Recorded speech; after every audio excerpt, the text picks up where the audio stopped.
8 a.m. ETCOLUMBUS, Ohio, Isaiah Pead slips into the driver's seat, metal leg first, turns the key and savors the seductive purr of the BMW-powered engine. Pead's newest toy is a cream-colored Campagna T-Rex, the closest he can get to a motorcycle, and quite the fearless choice for someone who nearly lost everything in a car accident. "This is for the young and wild," said Pead, pulling out of a garage filled with toddler toys in plastic bags. "It's like playing running back, low to the ground, see things before people see you. You have to make a split-second decision." Pead skirts out of the driveway, bolting through his suburban neighborhood in the oversized go-kart and clinging to normalcy at all costs. The man who ran a 4.47-second 40 at the 2012 NFL Combine isn't about to slow down now. Pead, who spent 5 years as an NFL running back, lost his left leg in the early hours of November 12, 2016, after his 2011 Cadillac CTSV hit a divot on I-670, spun off a guardrail and took a terrible tumble at least 40 feet down an embankment. Jeremy Fowler/Ispen what happened in that car, and the 8 surgeries that followed, only fueled his competitive drive and led to a second act, a push for the 2020 Paralympic Games in Tokyo as a sprinter in the SBLL1 sport class for significant impairment. Pead earned nearly $4 million as a player, qualified for an NFL pension, started a trucking company based out of his hometown of Columbus, Ohio, and has a 19-month-old son, Juice, who was born a week before the accident. So why is he spending most of his days grinding on a tattered high school track with his prep coach? Because running backs run. "My dream is done. But I'm still young, have my whole life ahead of me, what's next?" said Pead, 28, wearing a diamond-encrusted handicap charm on his gold necklace. "What do you want to be remembered for?" Pead is back at Eastmoor Academy, where he once competed for state titles with effortless explosion, but this time around requires far more maintenance. About every 10 minutes, Pead must pull a rubber cover off his nub, which requires constant lubrication as it shrinks throughout the day and causes the prosthetic bowl to rub against his crotch. He's tried various scream powers, but the chafing has affected his regimen in recent weeks. From a blued up, Pead recalls the ease with which he used to square up defenders in the second level, ready to torture that poor backpedaling linebacker.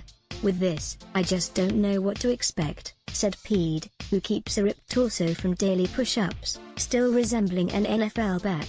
"I want to perfect it, but I don't know what average is, or what it feels like.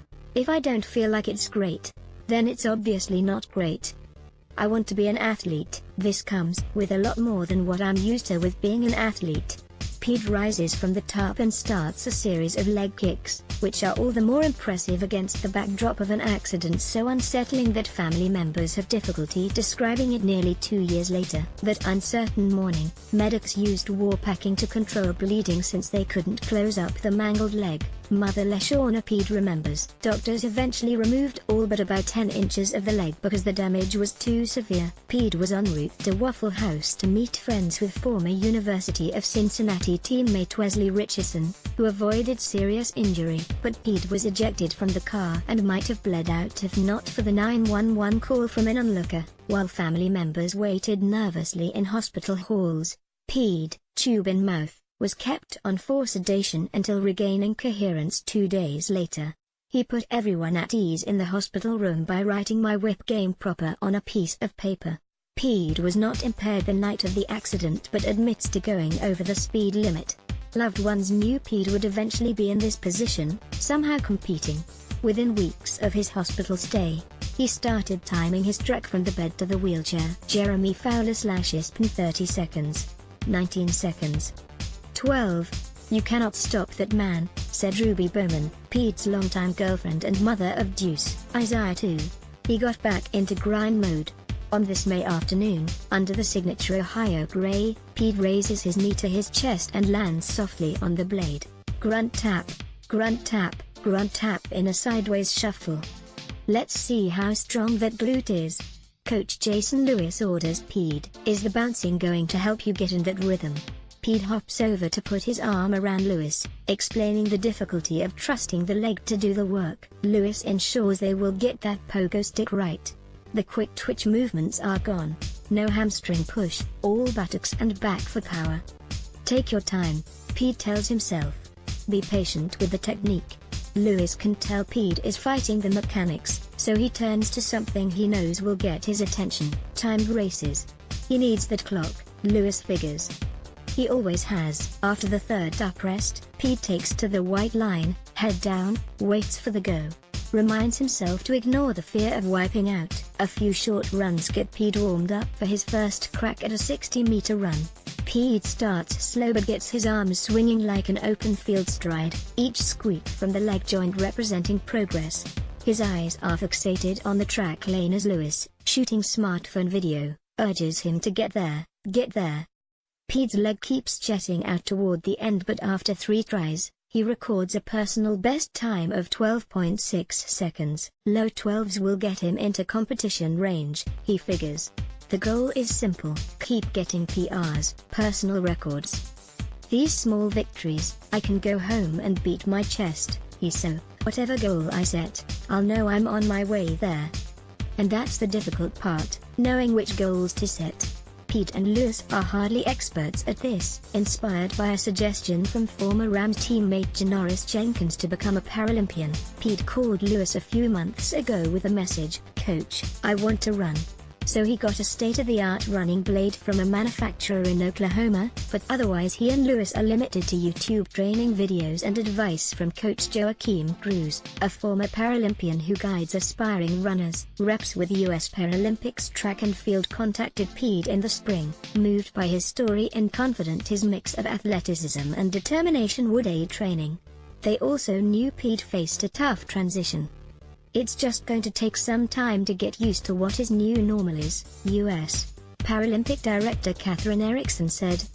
"But once an athlete, always an athlete. He's definitely shown he's a go-getter.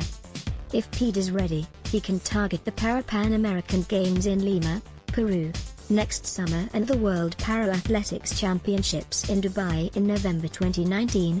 Erickson said. Pead is flying to Dallas to consult the Adaptive Training Foundation to learn best practices and troubleshoot the leg discomfort. He eventually plans to get a sponsor for his competition trials. "It'd be a great story," Erickson said. "Time will tell where he is, and how determined he is will be the precursor of what his success can be." From day one in talking with him, he was absolutely determined. "I have no doubt he'll be successful." Lewis has coached track for more than a decade, but never like this. The connection to the runner is more emotional. His job is to understand Pead's mental hurdles, know when to push or stay back. Pead trusts Lewis, who never asked for anything after Pead made the NFL and stood as a father figure of sorts. "I'm doing this for him. That's it. I don't get paid to do it," Lewis said. "We have a closeness because of the history of working together. I've seen him become a man. I was so grateful he survived the actual accident. Now that he's doing well, I'm doing this for him. I'm all about being a part of this story. This story needs a rewrite after a promising football career stalled well before the accident." In May, Lacemead got a message from his wife that included a link of Pead running. It made the Rams general manager tear up a bit. He sent Pead a text to let him know he was proud. He saw Pead struggle to crack the lineup for 2 years, then tear up his knee before a potential breakout season in 2014. But that didn't matter anymore. "This isn't a player with a rating on Madden. This is a human being," Snead said. "He'll always be a part of my life. What he's doing now is inspiring." A second-round pick of the Rams, Isaiah Pead spent 4 seasons in St. Louis. Matthew Emmons U.S. Press Wire. Pead is proud of a football career that earned him a second-round draft selection, but he admits life on the thin NFL margins is a painful one. After the Rams released him in September 2015, Pead spent short stints with the Pittsburgh Steelers and Miami Dolphins while bouncing from various Airbnb spots. He tried to sign with the Kansas City Chiefs days before the accident but missed his flight for a follow-up visit because he was leaving the hospital where Juice was born. The Chiefs rescheduled for Cincinnati's airport and he didn't make the 2-hour drive in time. The Chiefs said they would call back, but Pead knew it was over.